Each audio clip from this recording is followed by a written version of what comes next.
आज 17 मार्च रोजी नागपूर येथील महाल परिसरात छत्रपती शिवाजी महाराज स्मारक चौक येथे 395वी शिवजयंती निमित्तानं छत्रपती शिवाजी महाराजांच्या स्मारकाला हार अर्पण करण्यात आला व रक्तदान शिबिराचं आयोजन करण्यात आलं। छत्रपती शिवाजी महाराजांचा जयघोष करण्यात आला व ढोल ताशांच्या गजरात कार्यक्रम संपन्न झाला। याचा आढावा घेतला आमचे प्रतिनिधी पंकज जोशी यांनी।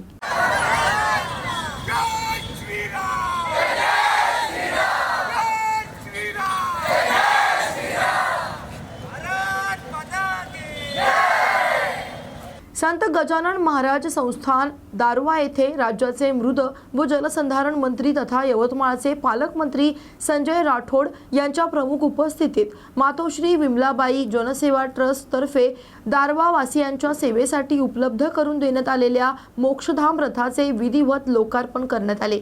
मातोश्री विमलाबाई जनसेवा ट्रस्ट ही संस्था विविध सामाजिक उपक्रम घेऊन समाजातील शेवटच्या घटकाला लाभ देण्याचा अविरत प्रयत्न करत असते।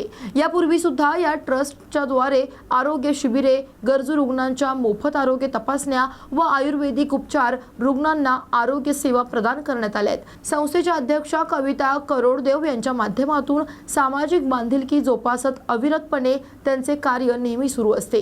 तसेच संस्थेचे सचिव चेतन करोडदेव यांच्या सक्रिय सहभागाचे दारवा तालुक्यात आरोग्य तसेच गरजूंना शैक्षणिक व आर्थिक मदत दिली जाते। या मोक्षधाम रथाकरिता कृषी उत्पन्न बाजार समितीचे उपसभापती सुशांत इंगोले तसेच सामाजिक कार्यकर्ते सुनील चिरडे व ट्रस्टचे उपाध्यक्ष सुनील डंबारे सर यांचे सहकार्य लाभले। या मोक्षधाम रथाची जबाबदारी व संचालन संजय भाऊ राठोड मित्रमंडळाचे सदस्यांनी सांभाळली आहे। याचा आढावा घेतलाय आमच्या प्रतिनिधी मृणालिनी दहिकर यांनी। 16 मार्च रोजी नागपूर येथील एअरपोर्ट साउथ मेट्रो स्टेशन या हॉलमधील खासदार औद्योगिक महोत्सव ॲडव्हान्टेज विदर्भ 2025 या कार्यक्रमासाठी मुख्य अतिथी म्हणून केंद्रीय रस्ते वाहतूक आणि महामार्ग विभागाचे मंत्री नितीन गडकरी, अजय संचेती, आमदार पंकज भोयर यांच्या हस्ते हा कार्यक्रम नागपूर येथे पार पडला। याचा आढावा घेतलाय आमचे प्रतिनिधी पंकज जोशी यांनी। नमस्कार। मंच पर पंकज जी ने जिनके नाम लिए सभी सम्मानीय अतिथिगण बोलना ठीक नहीं होगा, अपने ही सब लोग हैं। और हमारे इस मूवमेंट में सफल आयोजन में जिनकी बहुत अच्छी भूमिका रही, प्रमुख भूमिका रही, ऐसे हमारे प्रमुख व्यक्तिगण जिनके सहयोग के कारण ये कार्यक्रम बहुत यशस्वी हुआ, ऐसे आप सब लोग। और विशेष रूप से मैं सबसे पहले इस कार्यक्रम की सफलता के लिए आप सबका हृदय से बहुत बहुत अभिनंदन करता हूं। आप सबको धन्यवाद। मेरा फोटो ही क्यों लगाते मुझे मालूम नहीं। वैसे मुझे एक ने कहा कि तुम्हारा फोटो लगाने से फायदा होता है इसलिए लगाया। मैंने कुछ नहीं किया। इस सहभाग में आप सबके इसमें मेरा कंट्रीब्यूशन नहीं के बराबर है। जब केवल आशीष और उनकी टीम मिलती थी तो मेरे मन की कल्पनाएं मैं उनको बताता था और आज वो उसमें काफ़ी बड़े प्रमाण पर ये यशस्वी हुआ है। ये हमारे उद्दिष्ट के ओर हमको लेके जा रहा है। हमारा उद्दिष्ट ये है कि विदर्भ में औद्योगिक विकास विशेष रूप से हो, कैपिटल इन्वेस्टमेंट आए, इंडस्ट्री ओपन हो, ट्रेड बिजनेस बढ़े और इसके पीछे कोई इंडिविजुअल व्यक्ति का फायदा हो, ये उद्देश्य नहीं है। ये सब क्यों? क्योंकि इससे विदर्भ के युवाओं को रोजगार मिले, विदर्भ की गरीबी दूर हो, विदर्भ समृद्ध संपन्न हो। ये जो हमारे ऊपर एक ठप्पा लगा है कि बैकवर्डनेस का, कि विदर्भ पिछड़ा हुआ है, ये हमसे दूर हो जाए और हम एक सुखी, समृद्ध और संपन्न रीजन के रूप में देश में हमारा परिचय हो, यही भावना इसके पीछे थी। विदर्भ इसलिए दुनिया में प्रसिद्ध हुआ कि मेरघाट में मेल न्यूट्रिशन से 2500 बच्चों की मृत्यु हुई। विदर्भ इसलिए प्रसिद्ध हुआ कि 10,000 से ज़्यादा किसानों ने फार्मर सुसाइड्स की। हम विदर्भ को इसलिए प्रसिद्ध करना चाहते हैं कि इस देश का इंडस्ट्रियल हब, देश का स्टील हब, देश का लॉजिस्टिक कैपिटल, देश का टाइगर कैपिटल, देश के लिए नागपुर हमारी ऑरेंज सिटी, इन सब भाव में हमारी जो क्रेडिबिलिटी है, गुडविल है, ये देश में विदेश तक पहुँचे। और इसके लिए हमको केवल ये भाषण से नहीं होगा, हर इंडिविजुअल व्यक्ति इसके लिए जो प्रयास करेगा, उस मिले जुले प्रयासों का ये सामूहिक यश होगा। बहुत सी चीज़ें ऐसी है कि जिसकी जानकारी, जिस क्षेत्र की जानकारी आपको है, उसकी जानकारी मुझे नहीं है। जो जानकारी मेरी है वो आपके पास नहीं होगी। तो हमारा प्लेटफॉर्म ऐसा है कि come together, think together and work together, और उसी कल्पना के आधार पर हम बढ़ेंगे आगे और लोगों को इंस्पायर करेंगे, मोटिवेट करेंगे हमारे उद्दिष्ट के लिए। आज दो बड़ी अच्छी बातें हुई। एक जिमको करके काफ़ी बड़ी इंडस्ट्री है, उसका इनॉग्रेशन के लिए मैं बुटीबोरी गया था, और कैटरपिलर जो अमेरिकन कंपनी है उसके साथ उनका जॉइंट वेंचर है, और आज काफ़ी बड़ा प्लांट उनका इनॉग्रेशन करने का मौका मुझे मिला, और उन्होंने कहा कि हम टोटल 3,000 लोगों को रोजगार देंगे। जब वो मेरे पास बुलाने के लिए आए थे तो मैंने पूछा रोजगार कितने लोगों को मिलेगा, उन्होंने कहा 3,000। तो मैं आपके कार्यक्रम में आऊँगा। तो स्वाभाविक रूप से ये 3,000 लोगों को रोजगार मिलेगा, ये हमारे लिए बहुत बड़ी उपलब्धि है, और यहाँ से पूरे वर्ल्ड में वो एक्सपोर्ट भी करने वाले हैं। हमारे यहाँ इंफ्रास्ट्रक्चर में उनकी मशीनरी का काफ़ी उपयोग होता है। और दूसरी भी एक बहुत अच्छी घटना हुई कि आज ही मैंने मदर डेयरी के जो धारा करके ब्रांड है तेल का, और जो अब सोयाबीन तेल, राइस ब्रांड तेल, फल्ली का तेल अब नागपुर में पैक होगा और यहाँ से बेचा जाएगा, उसका भी भूमि पूजन आज हुआ। और 550 करोड़ रुपए खर्चा करके बुटीबोरी में मदर डेयरी का बहुत बड़ा प्लांट, उसका भी आज भूमि पूजन हुआ। रसगुल्ले बनेंगे, चीज़ बनेगा, पनीर बनेगा, रबड़ी बनेगी, बासुंदी बनेगी, संतरा बर्फी बनेगी, और अभी ऑरेंज बर्फी भी उन्होंने जो 7 दिन का उसका लाइफ था, तो मैंने उनको कहा था कि ये कुछ भी करिए आप। तो आज उन्होंने मुझे बर्फी खिलाई और उसका लाइफ एक महीने का है। तो उन्होंने उसके ऊपर स्पेशल कोई केमिकल नहीं डाला, ऑरेंज का जो साल होता है उसका तेल निकाल कर डालकर उसका लाइफ बढ़ाया। तो मैंने कहा ये वर्ल्ड में नागपुर के एयरपोर्ट से ये जो ऑरेंज बर्फी है ये दुनिया में जानी चाहिए, जैसे ऑरेंज जाते हैं वैसे बर्फी जानी चाहिए। हिंगोलीचे शिवसेना जिल्हा प्रमुख तथा कळमनुरी विधानसभेचे आमदार संतोष बांगर यांनी मूर्तिकारांना दिलासा दिलाय। मूर्तिकारांवर कुठलाही अन्याय होणार नाही असा विश्वास त्यांनी व्यक्त केलाय। तर हिंदुत्वाची ढाल, हिंदुत्वाची शान, संतोष बांगर जिंदाबाद असे नारे यावेळी नागरिकांनी दिले। सगळ्या मूर्तिकारांच्या वतीनं त्यांचे आभार व्यक्त करण्यात आलं, तसेच आपले मनोगत त्यांनी यावेळी व्यक्त केलं। याचा आढावा घेतला आमचे प्रतिनिधी परिमल चिंचोळकर यांनी। होणार नाही, तुम्ही तुमची प्रक्रिया चालू ठेवा, तुम्ही तुमच्या पीयूपीच्या मूर्त्या चालू ठेवा, अजिबात त्याच्यात कुठल्याही प्रकारचं बंद होणार नाही, तुमच्या पोटावर पाय पडणार नाही, बिंदास चालू करू। काही वाटलं तर मी हे टेन्शन घेऊ नका, कोणी अधिकारी येऊ कोणी येऊ, माझा नंबर सगळ्याकडे द्यायचा आणि मला फोन करायचं। मूल निवासी बहुजन समाज जोडो यात्रा या अभियानांतर्गत भारत मुक्ती मोर्चा, बहुजन क्रांती मोर्चा, राष्ट्रीय पिछड़ा वर्ग मोर्चा, राष्ट्रीय परिवर्तन मोर्चा या संघटनांच्या वतीनं ईव्हीएम मशीनच्या विरोधात तथा पेपर बॅलेटच्या समर्थनामध्ये केंद्र सरकारनं ओबीसीची जातवार जनगणना न केल्याच्या विरोधात आरएसएस बीजेपीद्वारे मूल निवासी बहुजन महापुरुषांच्या होत असलेल्या अवमानाच्या विरोधात महाबोधी विहार ब्राह्मण महंतांच्या कब्जातून मुक्त करण्यासाठी 9 एप्रिल रोजी राष्ट्रव्यापी जेल भरो आंदोलन होत आहे. या तयारीसाठी यवतमाळ येथे दिनांक 16 मार्च रोजी माऊली मंगलम येथे भारत मुक्ती मोर्चाचे राष्ट्रीय अध्यक्ष वामन मेश्राम यांच्या अध्यक्षतेत रॅली काढण्यात आली. या सभेला भारत मुक्ती मोर्चाचे राष्ट्रीय अध्यक्ष वामन मेश्राम यांनी मार्गदर्शन केलं. तर या सभेचे उद्घाटन प्रदीप वादाफडे, निशा मेश्राम, राष्ट्रीय उपाध्यक्ष बामसेफ श्यामकुंवर मॅडम, जिल्हा प्रकोष्ठ बामसेफ यांसह आदी मान्यवर उपस्थित होते. याचा आढावा घेतलाय आमचे प्रतिनिधी निळकंठ मानकर यांनी.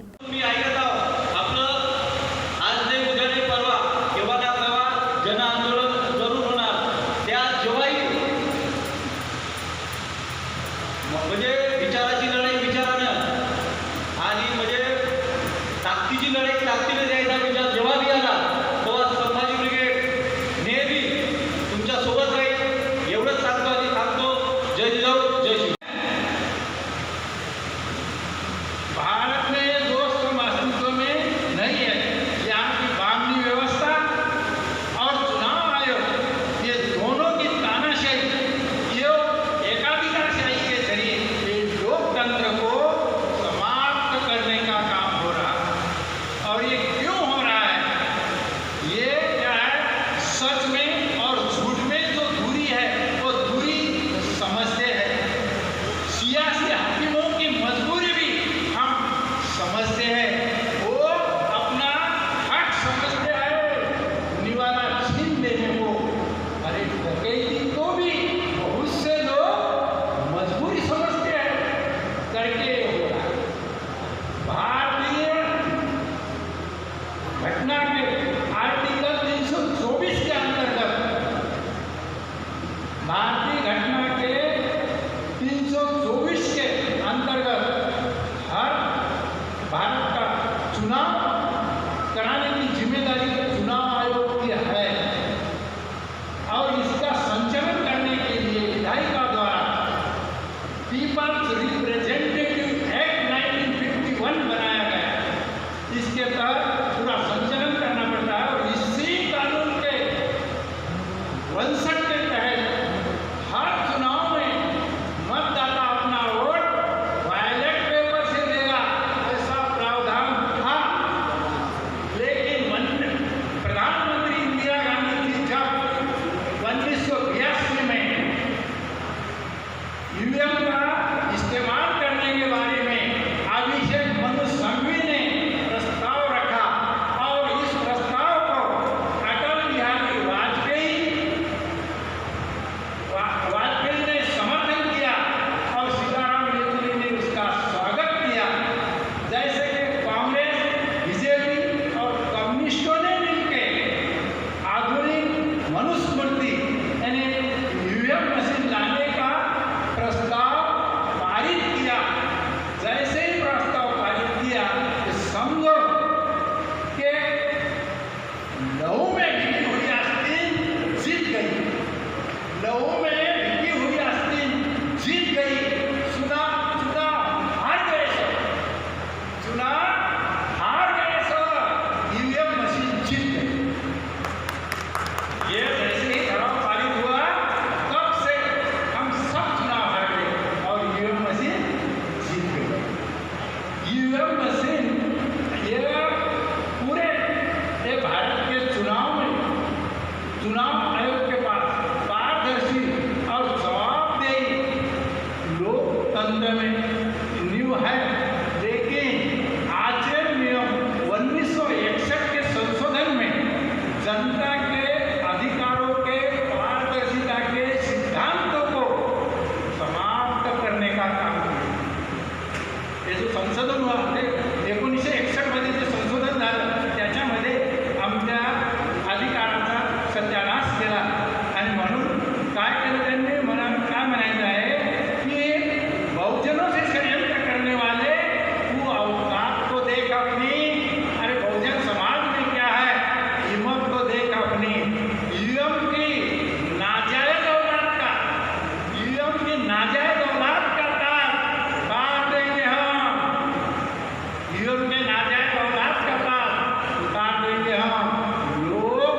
विश्राम साहेब विषय घेऊन येऊन आले आहे, ते राबवत आहे, तो आमच्या देशासाठी फार महत्त्वाचा प्रश्न आहे. आमच्या या मशीनमुळे उद्या आमच्या इलेक्शनमध्ये वोटिंगची गरज पडेल की नाही याला शिकवून राहणार नाही. वन वे इलेक्शन झाल्याशिवाय राहणार नाही.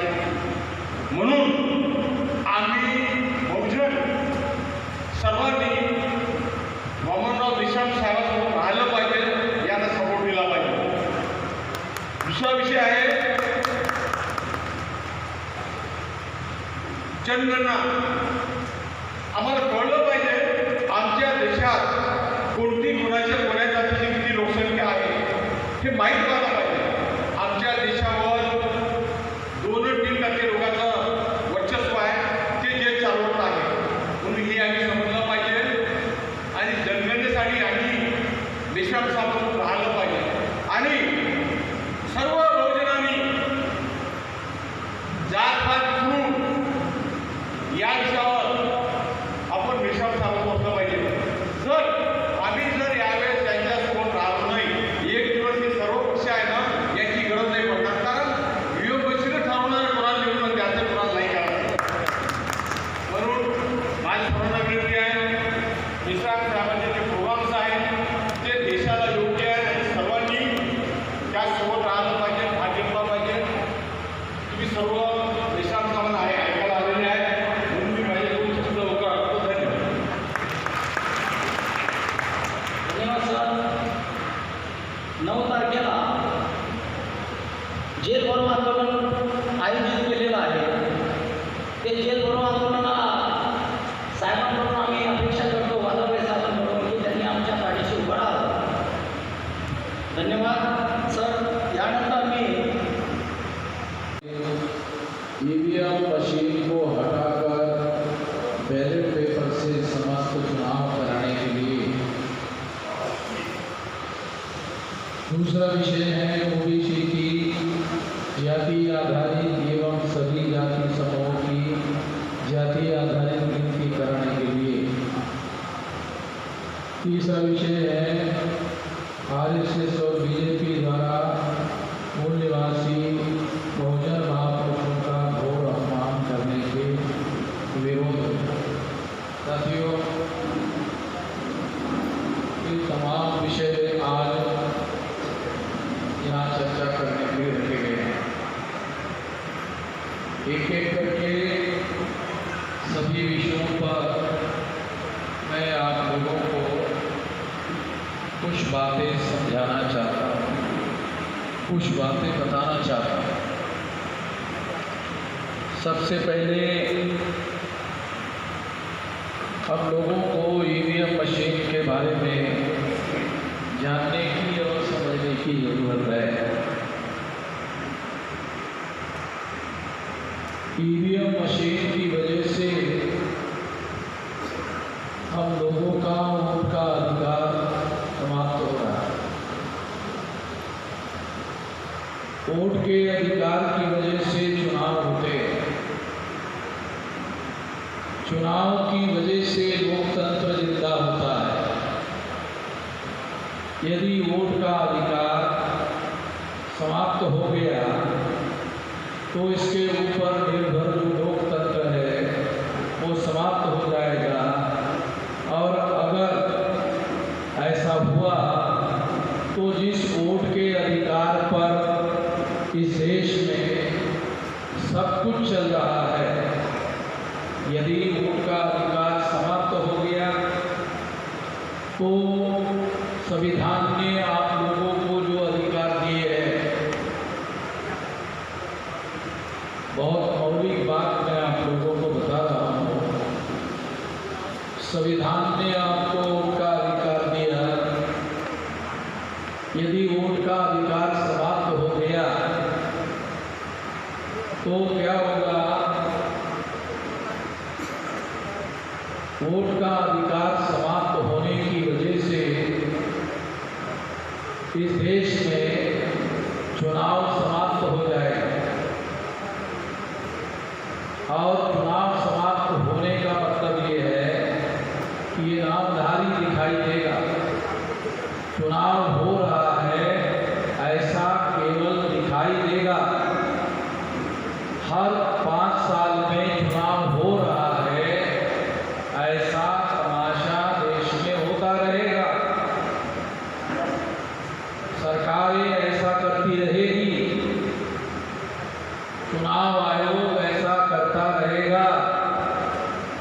हम लोग भी लाइन लगाकर वोट डालते रहेंगे,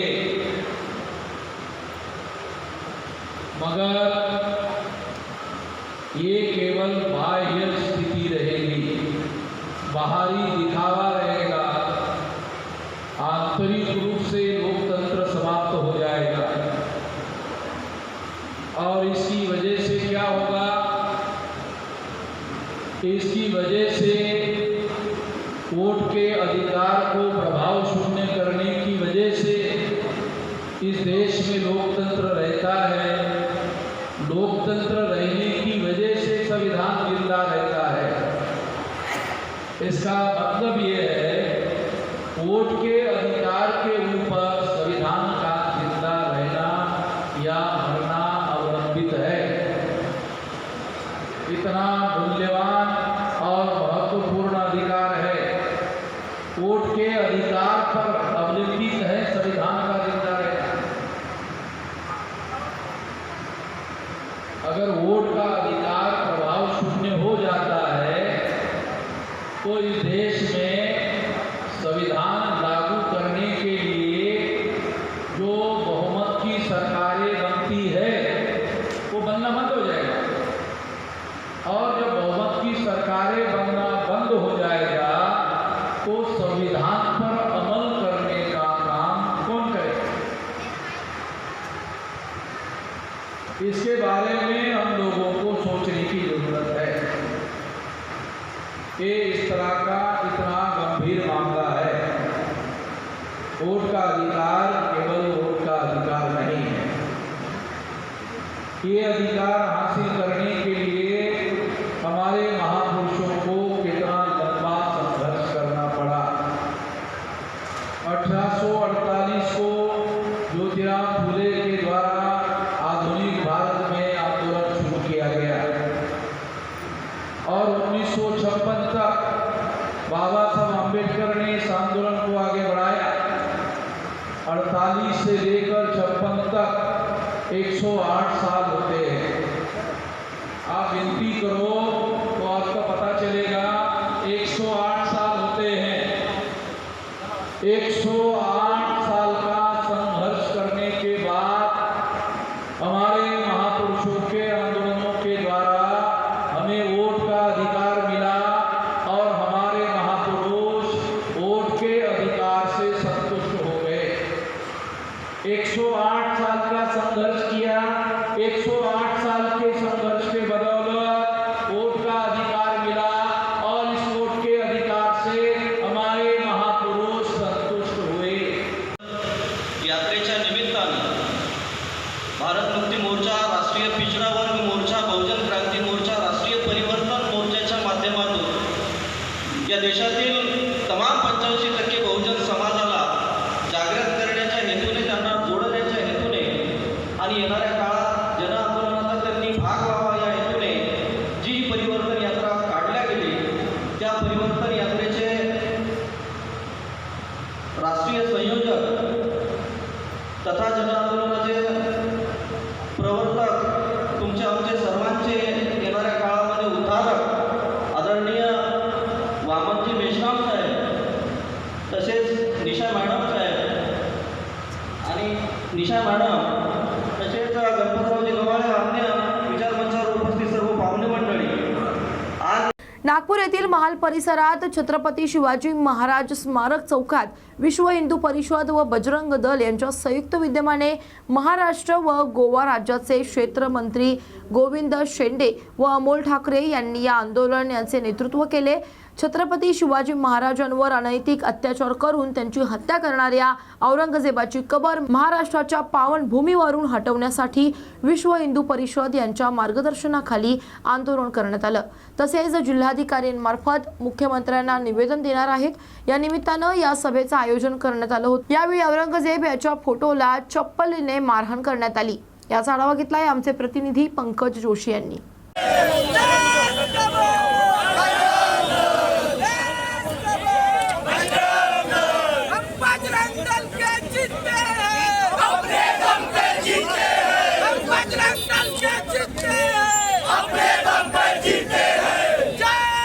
हो नहीं सकता हिंदू से ज्यादा कोई सहनशील हो नहीं सकता। हिंदू से ज्यादा सहन करने की ताकत किसी के अंदर नहीं है, जो सबका सम्मान करता है, सबका सम्मान करता है, लेकिन कुछ सर पे बैठने की कोशिश करेगा तो उसको जमीन दोस्त करने की ताकत भी रखता है। और इसलिए संजय राउत, बोलते समय जरा सोच समझ करके बोलो। कल तक तुम जिस बाय साहब ठाकरे का नाम लेकर के अपने आप को हिंदू कहलाते थे, बाय साहब को हिंदू सम्राट कहा, हिंदू हृदय सम्राट कहा, इस देश के लोगों ने क्यों उनको कलंकित कर रहे हो? जिनके साथ तुम उठ रहे बैठो, जिनकी गोद में आजकल बैठे हुए हो, तुम्हारे मुंह से इसी प्रकार की भाषा निकलने वाली है, तुमसे कोई अपेक्षा नहीं की जा सकती। और भी ये कुछ नेताओं ने कुछ गड़बड़ की है, मैं किसी का नाम नहीं लेता क्योंकि उनको नाम लेना मतलब उनको बड़ा करना है, इसलिए किसी का नाम नहीं लेता। लेकिन जो कोई औरंगजेब के समर्थन में खड़ा होगा, विश्व हिंदू परिषद बजरंग दल सब पुरजोर विरोध करेगा, उसको जीने नहीं देंगे, उसको कहीं मंच पर नहीं जाने देंगे, उसको बोलने नहीं देंगे। संभाजी महाराज की धरती के ऊपर, शिवाजी महाराज की धरती के ऊपर औरंगजेब का महिमा मंडन करने नहीं देंगे, होने नहीं देंगे। आज से प्रारंभ हुआ है, आज शंखनाद है इस आंदोलन का, शने शने हम इसमें आगे बढ़ेंगे और अंत में नाप करके पानी देता था कि 24 घंटे के अंदर कितना ही पानी मिलेगा। और इसलिए उसने अपनी किताब के अंदर लिखा कि मेरी इस औलाद से तो अच्छा है हिंदुस्तान के ये लोग तो जीते जी अपने माँ बाप की सेवा तो करते ही हैं, मरने के बाद भी उनको पानी पिलाते हैं, उनका श्राद्ध करते हैं, पितृपक्ष के अंदर उनको याद करते हैं और अक्षय तृतीया के दिन नया मटका ला करके उसका पूजन करके अपने पितरों को पानी पिलाने का काम करते हैं। ये लिखा है औरंगजेब के बाप ने। औरंगजेब ने अपने सारे भाइयों को जेल में डाला, उनकी सबकी हत्याएं करवाई। ऐसा क्रूर शासक इसी महाराष्ट्र की धरती पर, आज का अहिल्या नगर, उस समय का अहमदनगर, यहाँ पर वो मरा, यहाँ वो मरा और उसकी कब्र आज के संभाजी नगर, जिसको औरंगाबाद कहा जाता था, वहाँ उसकी कब्र है। हमारे पुरातत्व विभाग उसकी सुरक्षा कर रहा है। हम जो कहते हैं वो करते हैं। हमने कहा था राम जी का मंदिर बनेगा, बना, समय भले ही लगा, कब्र हटेगी, मतलब हटेगी, समय चाहे जितना। क्या लगता है कि जो कब्र है उसको कैसे डिस्पोज किया जाए, कहाँ फेंका जाए? क्योंकि जिस तरह सोचेंगे उस समय सोचेंगे जब बाबरी ढांचा ध्वस्त हुआ तो घमेले हथौड़े लेकर के गए। जो हालात ये सरकार है वो औरंगजेब सरकार ने कैसे राजनीतिक बयानबाजी